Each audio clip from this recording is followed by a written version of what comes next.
Pemirsa, Anda melihat survei poltreking, Capres, Cawapres, siapakah kemudian yang mendapatkan suara terbanyak dari masyarakat? Anda bisa saksikan sendiri 28,8% kepada pasangan Prabowo Erlangga dan juga 28,3% pasangan Ganjar Anies. Nah, berikutnya juga ada ini tren pilihan presiden, simulasi 3 nama jika ada 3 pasangan calon presiden yang memang sejauh ini sudah mendeklarasikan diri akan maju. Seperti kita tahu Anies Baswedan, Ganjar Pranowo dan juga Prabowo Subianto. Anda bisa lihat bagaimana grafiknya dari waktu ke waktu, siapa yang mengalami peningkatan dan penurunan. Penutup dari perbincangan kita ini juga Pak Fahri, melihat dan juga mendengar apa yang disampaikan oleh perwakilan 3 partai tadi. Seperti apa kira-kira?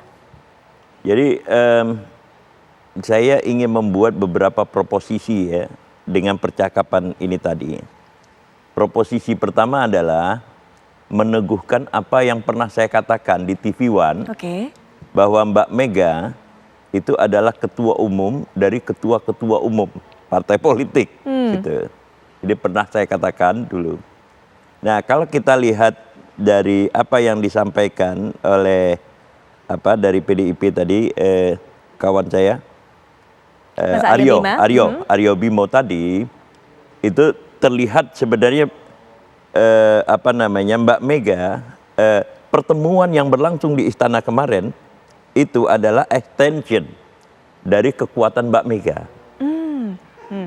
Ini interpretasi saya bahwa Mbak Mega itu masih memandang ya, mengkonseptualisasikan diri dia sebagai ya seorang pemimpin yang punya pandangan terhadap bagaimana nasib bangsa ke depan.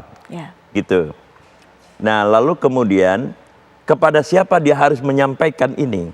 Kepada presiden, gitu. Jadi kesan saya dia meminta presiden untuk mengundang para ketua-ketua umum dari koalisi ini, gitu. Yang disebut koalisi besar atau apa sajalah, gitu.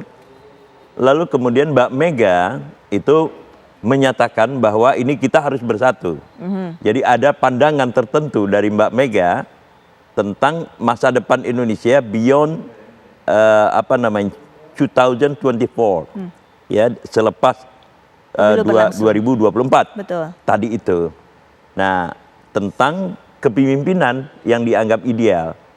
Disinilah kemungkinan gitu ada usul-usul supaya Ganjar dan Prabowo itu bersatu. Gitu.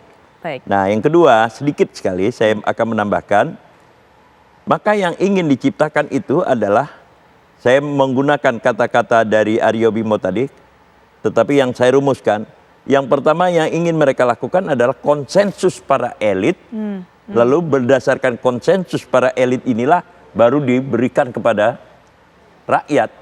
Gitu. Silakan Anda memilih gitu setelah ada konsensus dari elit. Gitu. Baik ya. Nah, kira-kira gitu. Mungkin terakhir juga Pak Fahri mungkin bisa diberikan pandangan secara singkat. Bagaimana kemudian Pak Fahri memaknai pertemuan antara PKB Demokrat malam ini tadi? Nah, jadi gini, yang pertama saya ingin usulkan kepada Pak SBY supaya ketua umum Partai Demokrat itu dikasih kesempatan. Jadi tidak lagi dibayang-bayangi oleh SBY gitu. Jadi biar saja Muhaimin dengan dengan AHY bertemu dan let them decide gitu. Jadi tidak perlu dibayang-bayangi lagi oleh SBY di dalam konteks ini, yang pertama ya. Nah, yang kedua yang ingin saya katakan, kelihatannya Muhaimin itu masih mencari kemungkinan-kemungkinan baru ya di tengah-tengah peta politik yang kian lama kian jelas. Tadi itu gitu. Nah, karena apa? Karena di antara koalisi besar itu tadi, pada dasarnya posisi dia sendiri itu tidak definitif.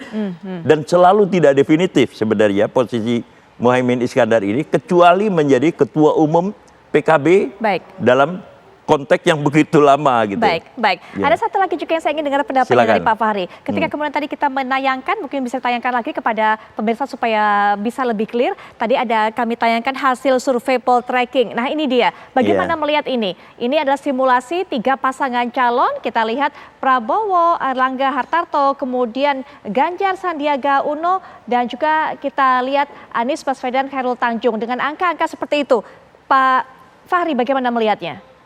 Ya, jadi gini, kalau yang pertama saya lihat itu heavy-nya Prabowo.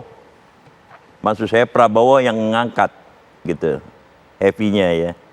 Terus yang kedua tadi siapa?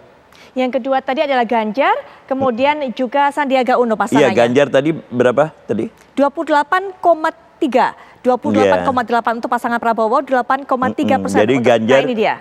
Iya, jadi Ganjar dengan ini, dengan siapa namanya, dengan Sandi, itu saling mengisi di situ gitu.